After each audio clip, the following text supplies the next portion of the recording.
Friends and viewers, good day.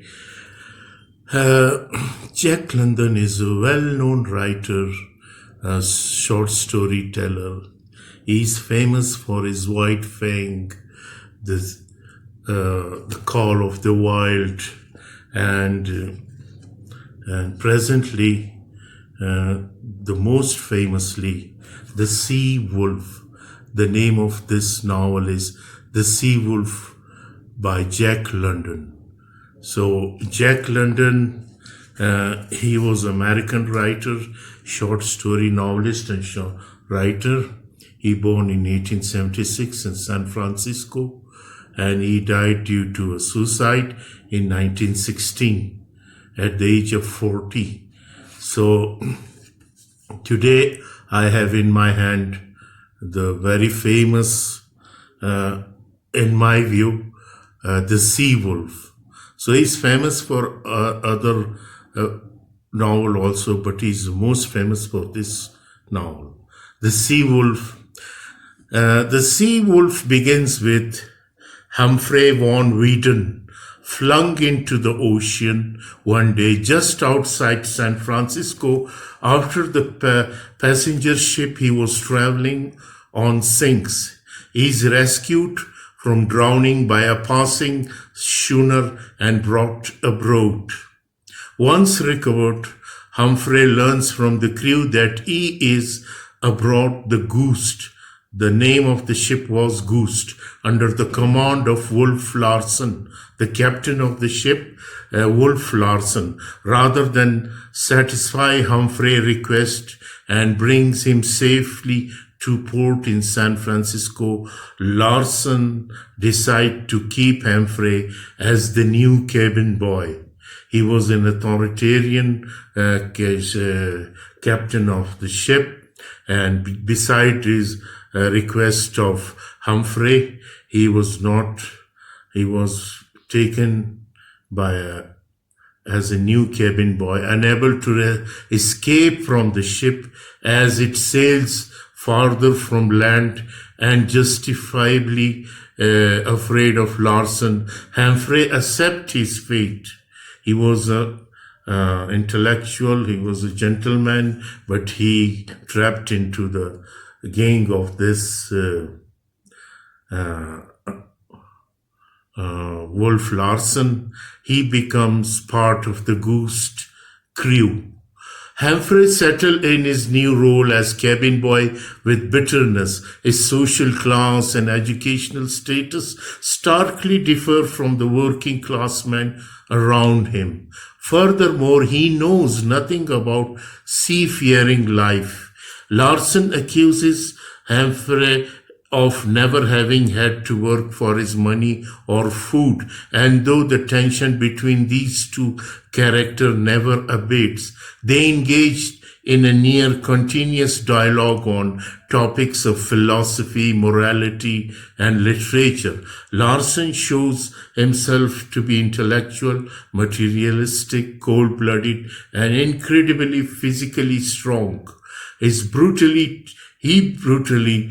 terrifies the crew and prompts two sailors, Johnson and Leach, to attempt to kill him. When their attempt fails, but the mate dies, Humphrey is promoted to mate on an increasingly hostile ship. The Ghost reaches the sealing grounds outside Japan and begins hunting the seals for their skins. Each day the hunters and sailors go out on small boat, leaving Larsen, Humphrey, and the cook, Thomas Mudgridge, to sail the Ghost. By this point, Humphrey has learned much in the way of sailing and feels himself to be improving.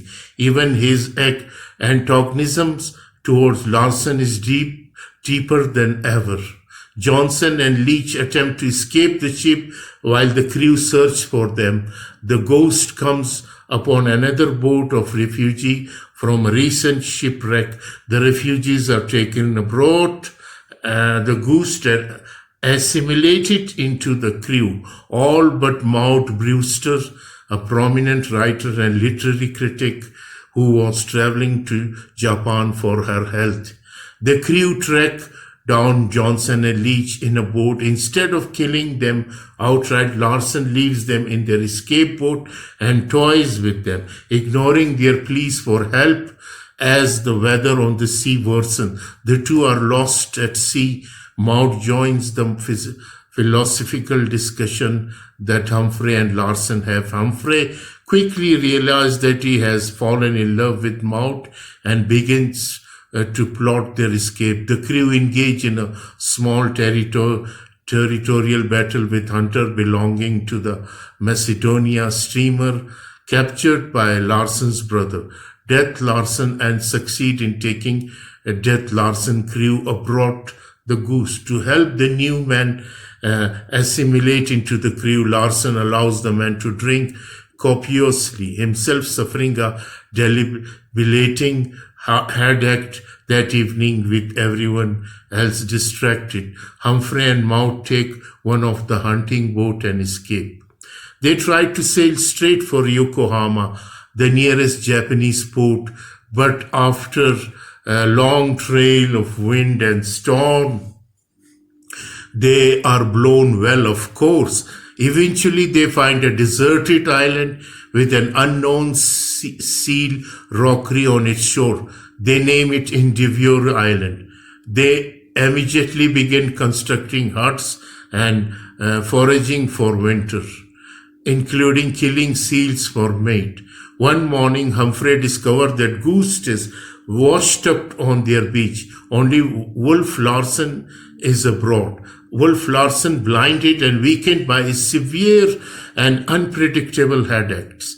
Humphrey sets to repairing the Goose despite Larson's repeated attempt to thwart his progress. As the repair near completed, Larson suffers several strokes, his body falling slowly to paralyze. Eventually, Larson dies just as Maud and Humphrey strike out on newly repaired Goose. Just they gave Larson, Humphrey strike out on they give Larson a burial at sea as they spot another ship on the horizon signaling their rescue. So the sea wolf, the character involved in this novel, sea wolf, Humphrey von Weyden. Humphrey is the first person, a protagonist in Jake London's Sea Wolf. Prior to the start of the novel, 30-year-old Humphrey was known as Dean of American Literature. The second, a prominent literary critic and intellectual. He lived with his mother and sister, but is largely solitary in his habit. So he trapped into the hands of these sea wolves.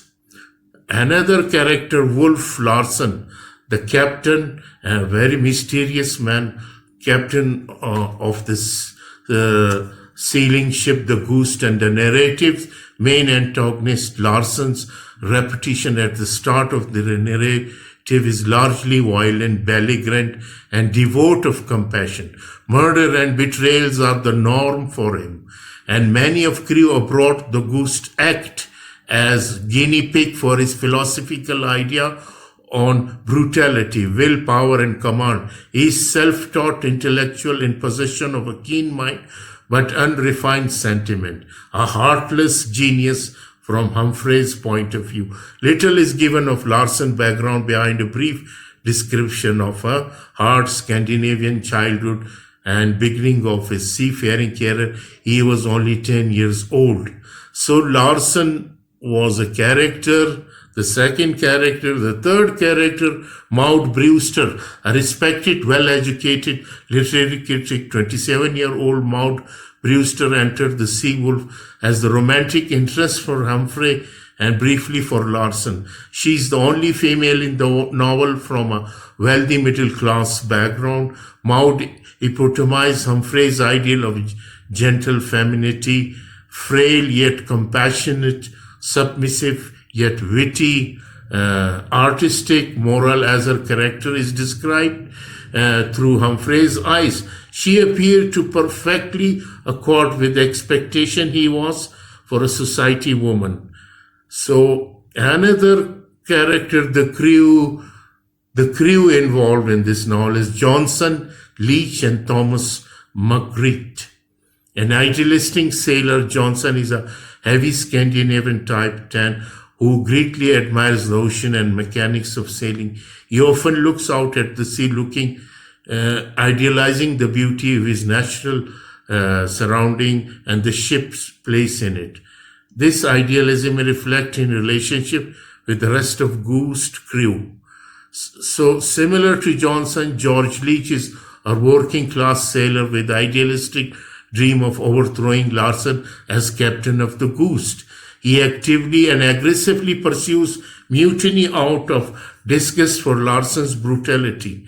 Leach succeeds in convincing the other sailors to look to him for leadership, despite this being his first time contracted to a hunting ship.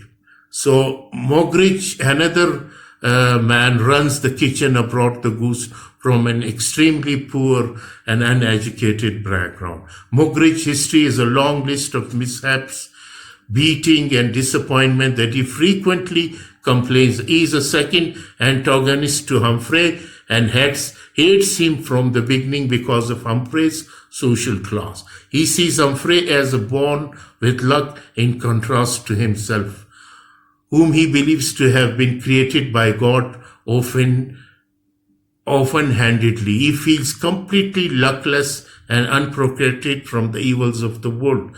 The sea wolf theme is a division of labor as inherently inequitable. One of the first things Humphrey about himself is relief at the certain division of labor between man. Instead of having to learn a merit of skill, Humphrey can board a ship. So the privileged insularity of classism, death and immortality of the soul, these are the themes involved in this novel, The Sea Wolf. So, ladies and gentlemen, Sea Wolf, Jack London is a very famous writer for his White Fang, for his and another novel, very well-known novel, The Call of the Wild. These are the novels written by Jack London, and I am much, when I read this, I get much impressed from this novel, The Sea Wolf. And many pictures and many movies were made on this novel. Ladies and gentlemen, I hope when you will read this book, you will find it very enjoyable. The Sea Wolf by Jack London. Thank you very much.